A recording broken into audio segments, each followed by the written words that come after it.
Mpendwa mtazamaji, siku ya Jumatano, karibu katika tafakari ya neno la Mwenyezi Mungu.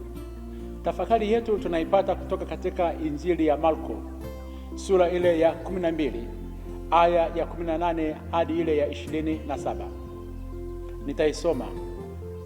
Masadukayo, watu wasemao ya kwamba hakuna kiama, walimwendea Yesu wakamuuliza na kusema, Mwalimu, Musa alituandikia ya kwamba ndugu ya mtu akifa akamwacha mkewe wala hana mtoto, ndugu yake amtwae yule mkewe ampatie ndugu yake mzao. Basi kulikuwa na ndugu 7. Wa kwanza akamtwaa mke akafa asiache mzao. Wa pili naye akatwaa akafa, wala yeye hakuacha mzao, na watatu kadhalika, hata na wote 7 wasiache mzao.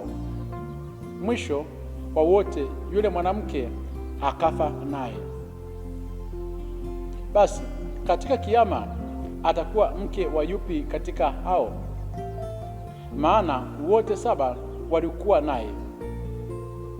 Yesu akajibu akawaambia, Je, hampotei kwa sababu hii, kwa kuwa hamyajui maandiko wala uweza wa Mungu? Kwa maana watakapofufuka katika wafu hawaoi wala hawaolewi, bali huwa kama malaika walioko mbinguni. Na kwa habari ya wafu ya kwamba wafufuliwa, hamjasoma katika kitabu cha Musa sura ya kijiti, jinsi Mungu alivyomwambia akisema, mimi ni Mungu wa Ibrahimu na Mungu wa Isaka na Mungu wa Yakobo? Yeye si Mungu wa wafu, bali wa walio hai. Hivyo mwapotea sana. Neno la Bwana. Sifa kwako, e Kristo. Mpendwa mtazamaji, tunakutana na Yesu Kristo ambaye makundi ya kidini ambayo yanakuja kwake kwa maswali ya kumtega,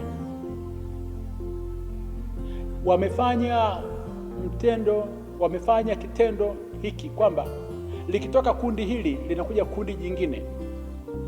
Waliondoka Mafarisayo na Maherode, sasa hivi wamekuja Masadukayo. Haya yote yalikuwa ni makundi ya kidini nyakati za Yesu. Masadukayo walikuwa ni watu gani?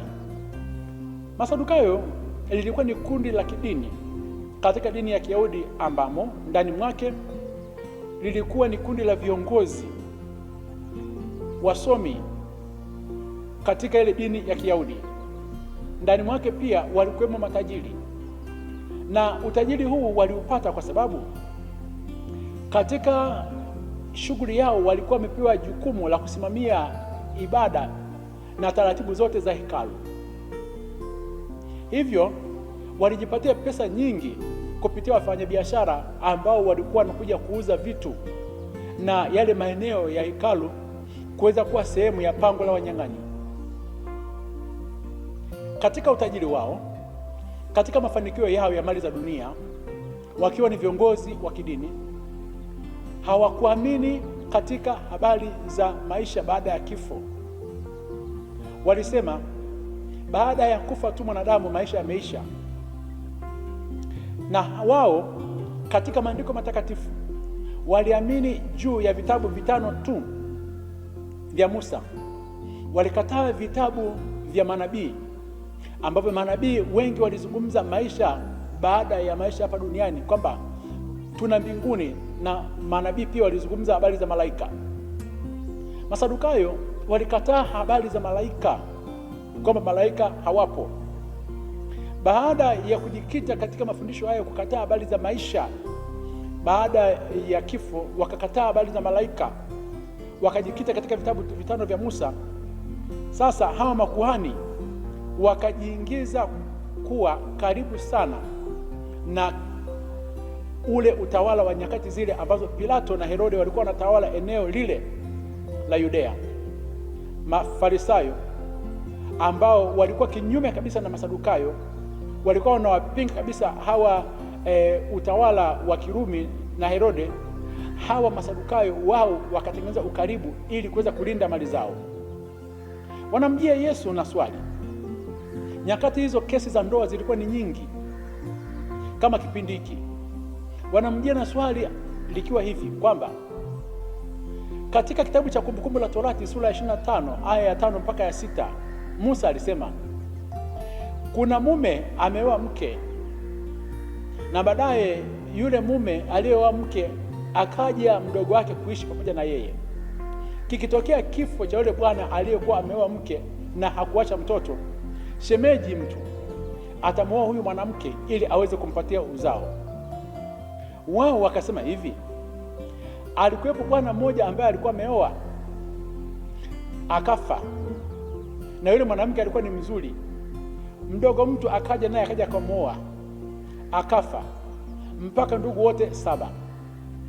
Wewe Yesu unafundisha kila siku, unatuambia katika swala zima la mambo ya mali kwamba tuuze vitu vyote tulivyokuwa navyo tupate hazina ya mbinguni. Huko mbinguni huyu mwanamke akienda, kutakuwa na ugomvi, watapigana katika swala zima la kuweza kung'ang'aniana kwamba mimi ndio nilikuwa mume wake, na hao ndugu 7 watakuwa na ugomvi, kutakuwa kuna ugomvi wa familia.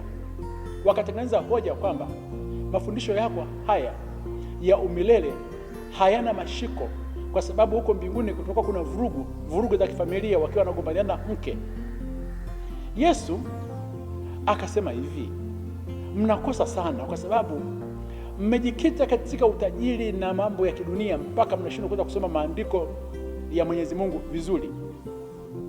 Na kwa sababu hamsomi maandiko, ingawa mnaamini juu ya vitabu 5 vya Musa, kwa nini hamtambui kile ambacho Mwenyezi Mungu alikitenda alipokuwa anaongea na Musa katika kitabu cha Kutoka sura ile ya 3? Mwenyezi Mungu alipojitambulisha kwamba mimi ni Mungu wa Ibrahimu, Mungu wa Isaka na Mungu wa Yakobo, kwamba Ibrahimu, Isaka na Yakobo hawa bado wanaendelea kuishi, na kama wasingekuwa naishi, Mwenyezi Mungu asingetambulisha kwa utambulisho huo kwa Musa. Akasema kwamba mwapotea sana kwa kutokusoma maandiko matakatifu. Tunajifunza kitu gani? Mbinguni ni maisha. Mbinguni, mbingu ipo kama Yesu anavyozungumza, na maisha ya mbinguni ni tofauti kabisa na mitazamo yetu ya kibinadamu. Nyakati hizi ambazo tuko nazo, watu wengi sana wanazungumza habari za maisha ya mbinguni wakifananisha na maisha ya duniani. Wengine wanasema ukifika mbinguni utapewa wake 400, wengine wanasema utapewa wake 100. Kwa maisha ya kiduniani hapa, tamaa za kidunia hapa ambazo tuko nazo ndizo wanazozizungumzia huko mbinguni. Hadi wengine wanadiriki kuzungumza kwamba mbinguni tutapewa miili mipya. Wanasahau kile ambacho Yesu anazungumza kwamba katika hali ya mbinguni tutakuwa kama malaika. Kwa hiyo kama tutakuwa kama malaika, tamaa na mambo mengine yote hayatakuwepo. Malaika hawazaliani. Malaika wameumbwa, kila mtu ni mmoja mmoja na wana kazi maalum. Fundisho la pili, kwa wale wote ambao wanajikita sana katika swala zima la mali hadi wakafika hatua ya kukufuru, kuto kutoa muda katika mambo ya Mwenyezi Mungu, watambue wazi kwamba siku itafika ambapo duniani hapa tutaondoka kama walivyoondoka Masadukayo hawa, na utasimama mbele za Mwenyezi Mungu uliyekuwa umemkataa, na kila mmoja atatoa ripoti ya matendo yake.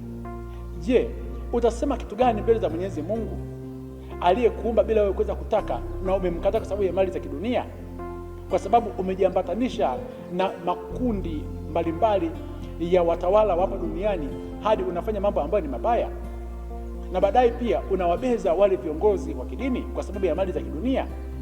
Tumwombe Mwenyezi Mungu sana kwamba matendo yetu yaweze kuwa hai, ili baada ya kifo chetu hapa duniani tuendelee kuishi na Mwenyezi Mungu kama alivyosema yeye ni Mungu wa Ibrahimu, Mungu wa Isaka, Mungu wa Yakobo.